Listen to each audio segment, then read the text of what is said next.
ऐसी अशराफिया है जर्नलिज्म की, जो हमारी एक करंट अफेयर वाली लॉर्ड है या लाखों रुपए लेके लिखने वाले कॉलम नवीस हैं, वो ऐसी कॉजेज़ का हिस्सा नहीं बनते। इन कॉजेज़ का हिस्सा हमेशा नौजवान सहाफ़ी बनते हैं। मैं खुद भी जब मैंने मीडिया ज्वाइन किया, मैं उस वक्त से इन कॉजेज़ का हिस्सा हूँ और अब भी हूँ।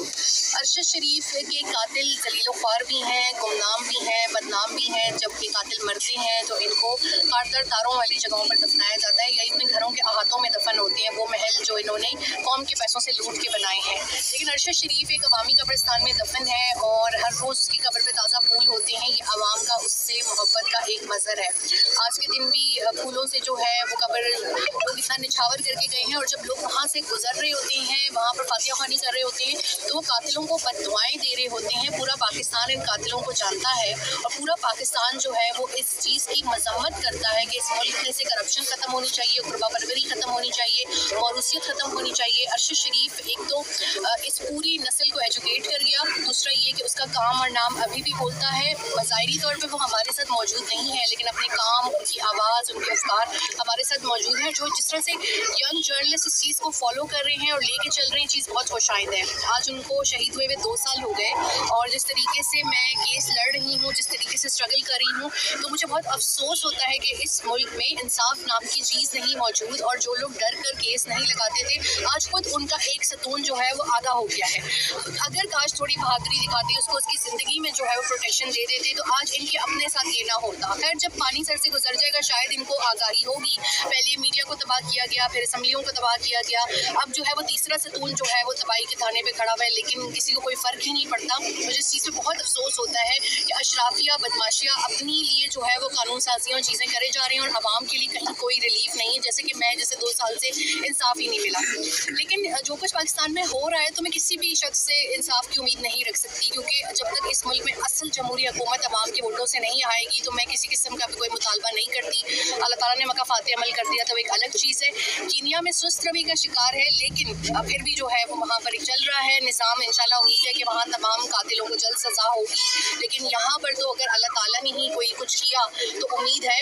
लेकिन अपने हक़ के लिए आवाज़ उठाना सीखें, नाइंसाफ़ी के ख़िलाफ़ बोलें, अपनी आवाज़ ज़रूर उठाएँ, क्योंकि अगर आप ऐसे नहीं करेंगे तो ये इसी तरीके से जो है वो पहले एक को निशाने इबरत बनाया, फिर दूसरे को। और मुझे अपनी कम्यूनिटी के लिए बहुत डर लगता है कि जो यंग जर्नलिस्ट हैं, जिस तरीके से उनको हरासा किया जा रहा है। और इस साल 2024 में 10 सहाफ़ी कत्ल हुए हैं, तो मैंने पिटीशन दायर की है इस्लामाबाद हाई कोर्ट में कि न सिर्फ मेरे शौहर के कत्ल की तहकीकात के लिए जुडिशल कमीशन बनाया जाए, बल्कि उन 10 सहाफ़ियों की तहकीकात भी की जाए कि उनको क्यों कत्ल किया गया इस साल, जबकि इस मुल्क में जंग नहीं हो रही। तो इतनी बड़ी तादाद में पूरे मुल्क के अंदर सहाफ़ी कैसे कत्ल हो गए? तो उम्मीद है कि उसके ऊपर शायद ही कोई रिलीफ मिले, लेकिन हमारा काम है कि कानून का रास्ता हम जो है वो इसी तरह इख्तियार करते रहेंगे।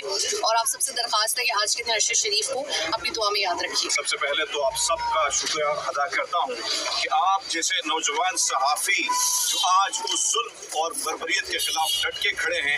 मुझे अफसोस इस बात का है कि वो जब अरशद शरीफ जब हयात थे तो उनके गिर्द एक टोला नजर आता था।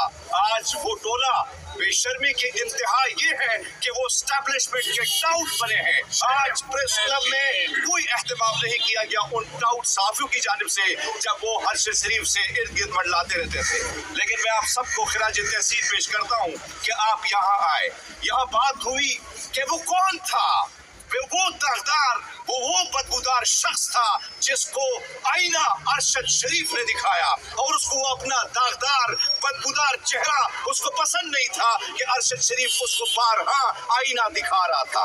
हमारा कसूर ये है, हमारे साथ बैठे फरक नवाज भट्टी का कसूर ये है, परसों जिस तरीके से सुबह 5 बजे इसके बच्चों के सामने, इसके घर वालों के सामने इसको डाले में उठा के जिस तरीके से किडनैप किया, हमारे इमरान के साथ जो कुछ हुआ, हमारे दीगर साथियों के साथ जो कुछ हुआ, हमारा कसूर ये है, हमारा कसूर ये है कि हम इस बदबूदार इस निजाम को आईना दिखाते हैं और ये बताते हैं कि देख ले आपका चेहरा कितना बदबूदार है, कितना दागदार है।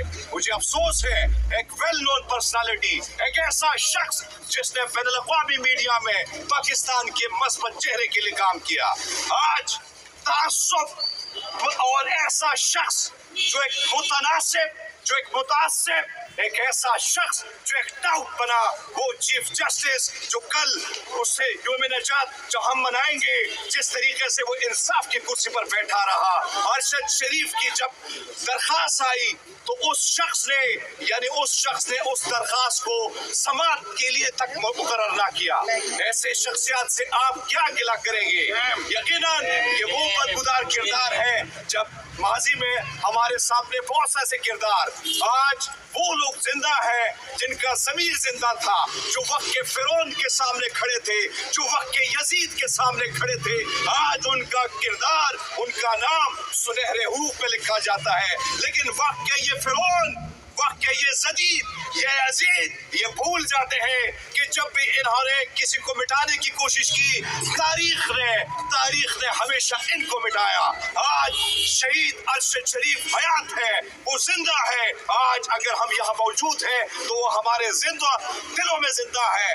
अगर इधर हमारी भाभी जवेरिया बैठी है, अरशद शरीफ की बेगम, जिस तरीके से ये केस लड़ रही है, जिस तरीके से इस पर जुल्म ढाए इसकी फैमिली के साथ, मैं इसके दर्द को इसलिए समझता हूँ क्योंकि मेरे जवान भाई को बड़ी बेदर्दी से शहीद किया।